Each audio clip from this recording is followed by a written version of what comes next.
this is Amy. Thanks so much for stopping by. This is actually going to be kind of a part 3 to the bird feeder that I created out of a teacup and saucer and a spoon. As you can see, a little perch for the birds. I've gone ahead and tied a little piece of twine to the top of the teacup in hopes that it'll hang pretty level, which I think it will. I just need to create a little hook to put around the branch so I can unhook it and hook it if I need to clean it. Alright, so I actually did do what I was saying that I was going to do in my last video. I did coat it, and I think at that point I had already coated it with the Mod Podge dishwasher safe. I did place a coat of the Mod Podge exterior or outdoor, and then put a coat of the Mod Podge Ultra over top of it because it is hand painted, has been baked, so we'll see how it holds up.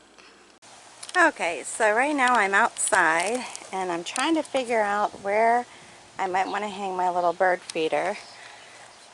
And I had hung another one out in front here,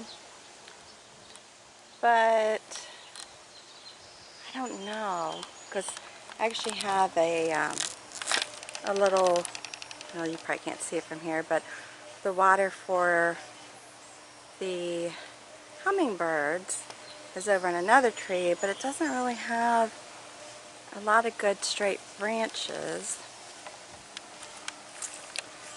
So I'm trying to figure out where I might hang it so it hangs straight.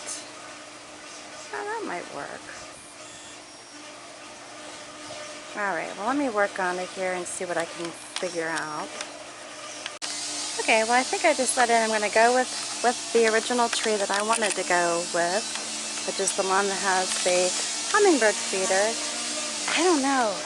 Do any of you have this issue with ants? I mean, I feel like I'm attracting ants more than I am hummingbirds. But anyways, this is what it looks like, hung up.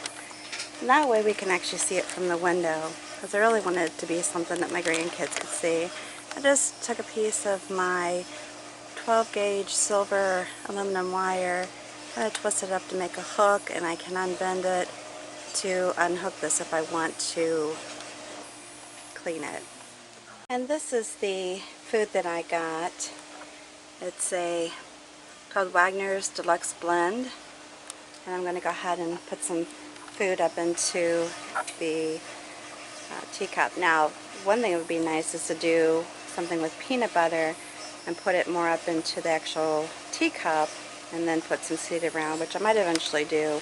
For right now, though, I'm just going to put some seed on it and go from there. Alright, and there we have it.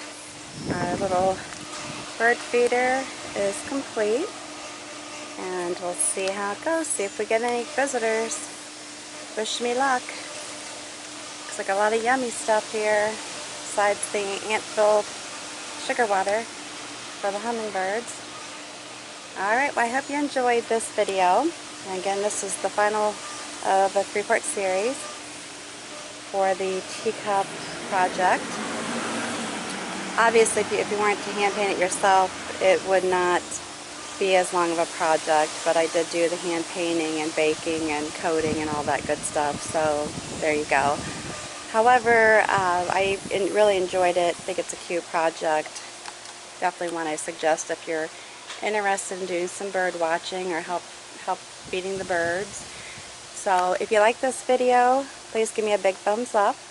Subscribe to my channel so that you see more of my videos. Make sure you hit that notification bell, which will alert you when I do post something new.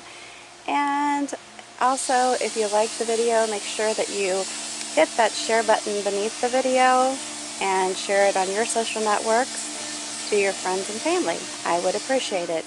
Until the next video, I will talk to you then. Have a good one.